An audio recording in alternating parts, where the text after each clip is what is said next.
এটা প্রশ্ন হলো না পল্টনের বক্তৃতা হলো বুঝতে পারিনি। মাননীয় স্পিকার, এই সরকার ক্ষমতা ফেব্রুয়ারি 17 তারিখ শপথ গ্রহণ করেছে। এর পূর্বের 6 মাসে ইন্টারিম গভর্নমেন্টের সময় প্রতিদিনে হত্যা হয়েছে, প্রতি মাসে হত্যার গড় ছিল 260 জন, যেটা বর্তমানে 311 জন। এই সরকার ক্ষমতা গ্রহণের পূর্বের 6 মাসে খুন হয়েছে 1780 জন, যেটা এই সরকারের 6 মাসে খুন হয়েছে 1789 জন। নারী ও শিশু নির্যাতন পূর্বের 6 মাসে ছিল 10,090 জন, এটি এই 6 মাসে হয়েছে 11,165 জন। পুলিশের উপরে হামলা হয়েছে 275টি, যেটি এই সরকারের প্রথম 6 মাসে হয়েছে 317টি। গণপিটুনি দিয়ে 2025 সালের পুরা বছরে 166 জনকে হত্যা করা হয়েছে, যেটা এই সরকারের 6 মাসে সেটির সংখ্যা পৌঁছেছে 120 জন। ব্রাহ্মণবাড়িয়াতে কনসার্ট বন্ধ করে দেওয়া হয়েছে, নৌকাবাইচ বন্ধ করে দেওয়া হয়েছে। সেখানে মাননীয় স্বরাষ্ট্রমন্ত্রী বলেছেন যে ব্রাহ্মণবাড়িয়ার একটা কালচারাল একটা জেলা, সেই জেলায় নাকি গান বাজনা সিনেমা নাকি বন্ধের মতোই। আজকে আপনার মাধ্যমে মাননীয় স্বরাষ্ট্রমন্ত্রীর কাছে প্রশ্ন, এই 6 মাসে মাননীয় স্বরাষ্ট্রমন্ত্রী law and order situation restore করতে পেরেছে কিনা এবং আইনের শাসন সেটি প্রতিষ্ঠিত করতে উনি পর্যাপ্ত ভূমিকা রাখতে পেরেছে কিনা, নাকি উনি ব্যর্থতায় পর্যবেসিত হয়েছে? মাননীয় স্পিকার।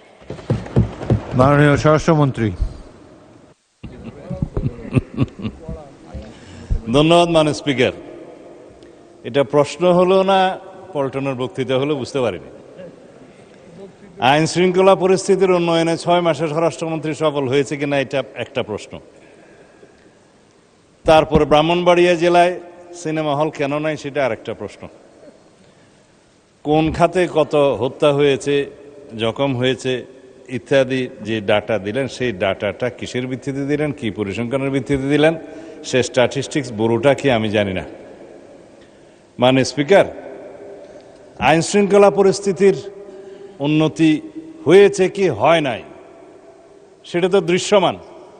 বাংলাদেশে আজ পর্যন্ত বর্তমান সরকার দায়িত্ব নেওয়ার পর থেকে এই মুহূর্ত পর্যন্ত যত হেনিয়াস ক্রাইম হয়েছে, অপরাধ সংগঠিত হয়েছে, 24 ঘন্টা 48 ঘন্টা ক্ষেত্রমতে 7 ঘন্টার ভিতরে অপরাধী গ্রেপ্তার হয়েছে, আইনের আওতায় আনা হয়েছে। এবং সামাজিকভাবে যে কোনো স্পেসিফিক ঘটনা যদি আপনারা বলতে পারেন, সেই স্পেসিফিক ঘটনা আমি 300 বিধিতে বিবৃতি দিতে পারবো।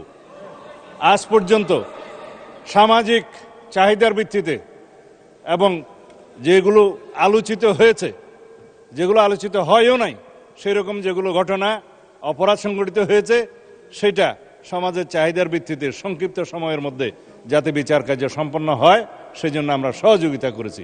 বিচার করার তো জুডিশিয়ারির কাজ।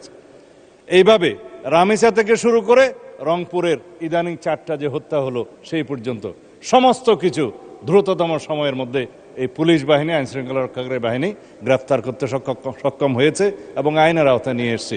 এইখানে কোথায় কি ব্যর্থতা আছে বলতে হবে মাননীয় স্পিকার। স্পেসিফিক্যালি ঢালাওভাবে স্বরাষ্ট্রমন্ত্রী ব্যর্থ হয়েছে বা আইন শৃঙ্খলা রক্ষাকারী বাহিনী ব্যর্থ হয়েছে বা এই সরকার আইন শৃঙ্খলা পরিস্থিতি উন্নতি হয় নাই, এগুলো পল্টনে বক্তব্য চলে। এটা সংসদে তথ্যভিত্তিক কথা বলতে হবে। যদি কোনো স্পেসিফিক ঘটনার কথা আপনারা বলেন, সেই ঘটনার প্রেক্ষিতে আমরা 300 বিধিতে বক্তব্য দিতে পারবো মাননীয় স্পিকার। কিন্তু যদি কাগজ নিয়ে বলা হয় এতটা হত্যা হয়েছে, এতটা ঘুম হয়েছে, সেটা তো কিসের স্টেটমেন্ট আমরা জানি না।